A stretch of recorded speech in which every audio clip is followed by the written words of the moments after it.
warahmatullahi wabarakatuh. Alhamdulillahirabbil alamin wa bihi nasta'in wa ala umuri dunya waddin.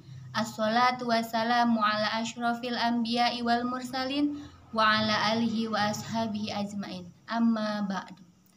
Rabbi israhli sadri wa yassirli amri wahlul 'uqdatam min lisani yafqahu qawli. Apa kabar anak-anakku sekalian? Mudah-mudahan semuanya dalam keadaan sehat walafiat dan selalu dalam lindungan Allah Subhanahu wa taala. Pertama-tama, marilah kita panjatkan puja dan puji syukur kita kepada Allah Subhanahu wa taala yang telah memberikan nikmat iman dan Islamnya kepada kita semua. Salawat dan salam tak lupa pula kita panjatkan kepada Habibina wa Syafi'ina wa Maulana Muhammad Sallallahu Alaihi Wasallam. Semoga kita semua selalu mendapatkan syafaatnya sampai yaumul akhir nanti. Amin amin ya robbal alamin. Anak-anakku yang soleh dan soleha, pada kesempatan kali ini Bu Fitri akan menyampaikan kultum tentang adab terhadap Al-Quran. Al-Quran adalah petunjuk bagi orang-orang yang bertakwa dan rahmat bagi orang-orang yang beriman. Adapun adab-adab yang utama untuk mengimani Al-Quran adalah sebagai berikut. 1. Iman terhadap Al-Quran. Dengan beriman kepada Al-Quran artinya kita mengimani isinya, menaati segala perintahnya dan menjauhi segala larangannya.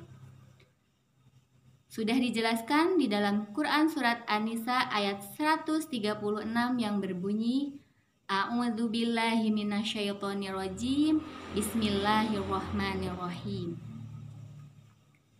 Wahai orang-orang yang beriman, tetaplah beriman kepada Allah dan Rasul-Nya, dan kepada kitab yang Allah turunkan kepada Rasul-Nya, serta kitab yang Allah turunkan sebelumnya. Barang siapa yang kafir kepada Allah, malaikat-malaikatnya, kitab-kitabnya, rasul-rasulnya, dan hari kemudian, maka sesungguhnya orang itu telah sesat sejauh-jauhnya. 2. Tilawah atau qiraatul Quran. Sesungguhnya membaca Al-Quran adalah salah satu bentuk ibadah yang sangat mulia. Akan tetapi, di zaman sekarang ini banyak umat Islam yang lupa akan ibadah ini atau tidak membaca Al-Quran. Contoh dalam kehidupan sehari-harinya adalah ketika seseorang mendapatkan WhatsApp dari temannya atau saudaranya, dia bersegera untuk membacanya karena ingin mengetahui isinya. Namun, bagaimana mungkin kita sebagai umat Islam tidak tergerak hatinya untuk membaca ayat-ayat suci Al-Quran? Sedangkan kita tahu ayat suci Al-Quran itu diturunkan langsung oleh Allah Subhanahu wa Ta'ala. Dengan kita membaca ayat-ayatnya, kita akan mendapatkan kebaikan di dunia maupun di akhirat nanti. 3. Mempelajari dan tadabbur atau memperhatikannya. Qala Rasulullah sallallahu alaihi wasallam, khairukum man ta'allamal Qur'an wa 'allamahu. Yang artinya, sebaik-baik kalian adalah orang yang mempelajari Al-Quran dan mengajarkannya. Hadis riwayat Bukhari.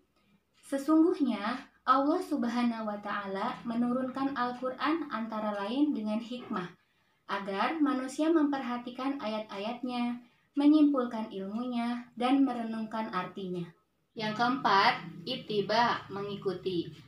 Allah Subhanahu wa Ta'ala telah berfirman di dalam Quran Surat Toha ayat 123 yang berbunyi, A'udzubillahi minasyaitonirrajim, Bismillahirrahmanirrahim. Turunlah kamu berdua dari surga bersama-sama. Sebagian kamu menjadi muslim bagi sebagian yang lain. Maka jika datang kepadamu petunjuk daripadaku, lalu barang siapa yang mengikuti petunjukku, ia tidak akan sesat dan tidak akan celaka. Maka dengan mengikuti Al-Quran, itulah cara untuk mendapatkan rahmat dari Allah Subhanahu wa Ta'ala. 5. Berhukum dengan Al-Quran. Al-Quran adalah sebagai dasar hukum bagi umat muslim dalam menjalankan kehidupan. Yang terakhir yaitu meyakini Al-Quran sebagai satu-satunya pedoman. Sebagai umat muslim, pedoman hidup kita adalah Al-Quran. Sebagaimana sudah dijelaskan di dalam Quran surat Al-Ankabut ayat 51 yang berbunyi, A'udzubillahi minasyaitonirrajim, Bismillahirrahmanirrahim. Sesungguhnya dalam Al-Quran itu terdapat rahmat yang besar dan pelajaran bagi orang-orang yang beriman. Yang dapat Bu Guru sampaikan, semoga materi yang Bu Guru sampaikan hari ini bermanfaat dan dapat diaplikasikan dalam kehidupan sehari-hari.